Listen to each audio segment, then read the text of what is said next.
Alright, so today we're going to be talking about police brutality and the role that race may play in it. Now, bias warning, I tend to go more on the side of the police on most cases. I don't believe police brutality to be a massive issue. I believe it is an issue, but it's not an epidemic. I decided to do this video about 2 weeks ago and wake up the Alphamont Arbery case and the Breonna Taylor case to kind of touch on the subject a little bit and to try and put out information that was relevant and factual. I did not count on another case coming up that made everybody angry, that got everyone volatile, but my decision in the end was I made a plan and I stick with that plan even when it becomes uncomfortable. So we are going to talk about this. And the big thing for me was that, at least with Ahmad Arbery and Breonna Taylor, there were reasonable questions in those cases. I still think that both cases were wrong, both of them were botched, and both of them have major issues with them. But at least there are questions as to how it happened and why it happened.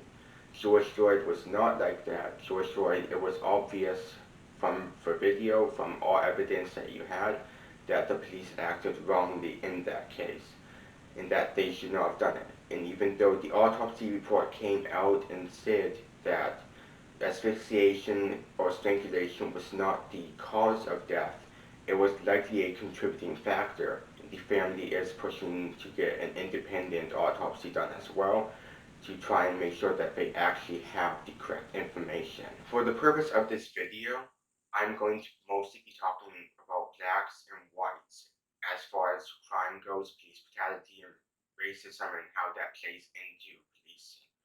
In a later video, I will go over more of the police brutality or discrimination in policing and country as a whole, possibly as well, with Hispanics and Asians and other groups. With most of these numbers come from government studies where mixed race people are not referred to as blacks, or they will be referred to as other.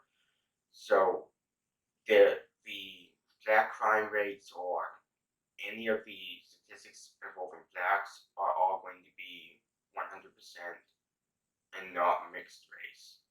Every year, approximately 1,000 people die at the hands of police officers.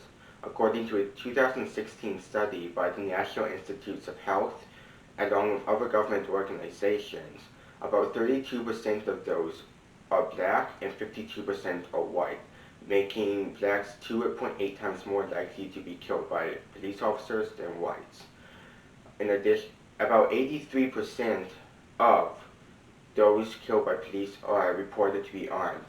However, the discrepancy means blacks are more likely at 14.8% to be unarmed than whites at 9.4%. This means that in an average year, if 1,000 people are shot by hands of police officers, 49 white people will be shot who are unarmed, and 47 black people who are unarmed will be shot. As of January 1st, 2019, the FBI has begun collecting data on use of force nationwide. However, as it's a new program, the first studies have not yet been released by the FBI. So I was unable to find nationwide data on use of force that's conclusive from the FBI because that information is not yet available. Once that information becomes available, I will go over that data and I will make another video with that data. What people will often say is that minorities, and specifically black people, are disproportionately targeted by police and police-civilian interactions.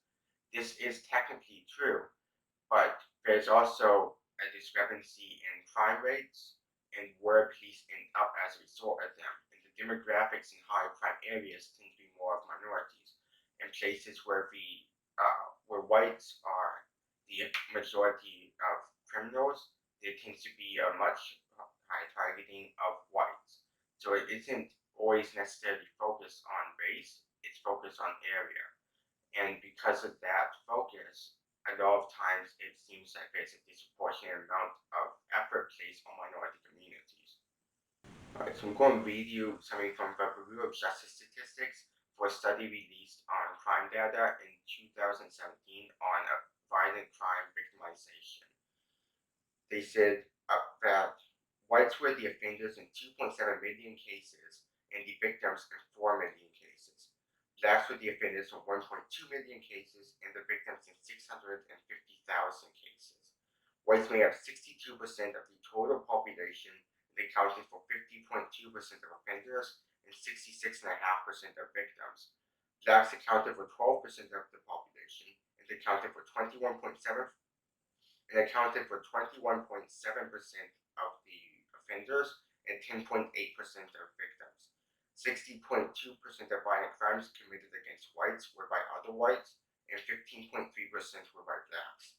70.3% of violent crimes committed against blacks were by other blacks, and 10.6% were committed. Of course, these numbers are only based on crimes that are actually reported to police. A 2007 study by the Bureau of Justice Statistics stated that only about half of all crimes committed, of all non-fatal violent crimes committed against blacks were actually reported to police by whites. Of course, this could also be a result of trepidation by the black community towards police officers, and as in, if they feel like they are oppressed by police officers, they're going to be less likely to actually report crimes that happen against them by other people, especially when most crimes committed against people are by people that they know. And of course, there's also the fact that a lot of non-fatal violent crimes are domestic abuse. Domestic abuse is oftentimes goes unreported for long periods of time. So that is another number that has to be taken into account with that. Every 3 years, a study is conducted by the Bureau of Justice Statistics. The most recent data being available is from 2015. According to the 2015 study, approximately 1 in every 5 people will have an encounter with police every year. This number was down from in 2011, when the number was about 1 in every 4. About half of these are police initiated, meaning arrests, street stops, or traffic stops, and stuff of that nature. And the other half are resident initiated, such as suspected criminal activity, non-crime emergencies, such as medical emergencies or traffic accidents, and other things of that nature. Whites were more likely than blacks to be stopped at a rate of 22.7%, and blacks were at a rate of 19.8%. These numbers are by race, so 19.8% blacks and 20.7% of whites, not as a total of the general population. About equal amounts of whites and blacks are involved in police-initiated interactions. Whites are more likely to be involved in resident-initiated interactions, and blacks are more likely to be involved in traffic stops. A Stanford study noted that this could be a result of discrimination, but hinted skepticism because of the difference in driving patterns. I did find a study on the driving patterns, but it's 20 years old, so I don't know how up to date that could be. So if you know of any newer studies, please post it in the comments so that I can read that over as well. The most common reason to be pulled over was with speeding, with just over 40% of all traffic stops being for that.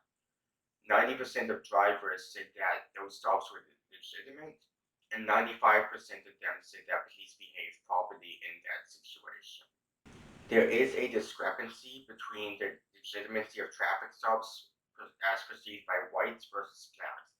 According to the Bureau of Justice Statistics, in 96.1% of traffic stops where the driver is white and the reason was given for the stop, there was 86.2% of those pulled over believed the stop to be legitimate, and 1.8% of stops where there was no reason given, and 46.3% of them believed that the stop to be legitimate in that case. And 94.5% of cases where black drivers were pulled over and they were given a reason for it, 72.7% believed that the stop was legitimate, and in 3.1% of stops there was no reason given, and 25.7% believe the stop to be legitimate. However, the study goes on to note that the vast number of legitimacy for no reason given with black drivers may not be accurate due to limited amounts of data, or a statistical variation greater than 50%. When it came to enforcement after traffic stops, blacks were more likely to be let off the hook. They were less likely to receive a warning, and they're more likely to be ticketed, searched, or arrested. Again, if these are occurring in more high crime areas, there could be a reason for this, and the other reason could be discrimination.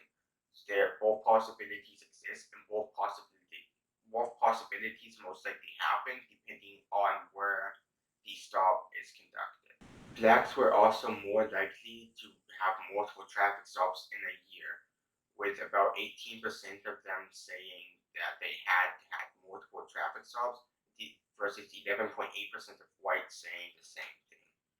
Blacks were also more likely to be stopped on the street, with 1.5% of black people being stopped on the street in a given year versus 0.9%.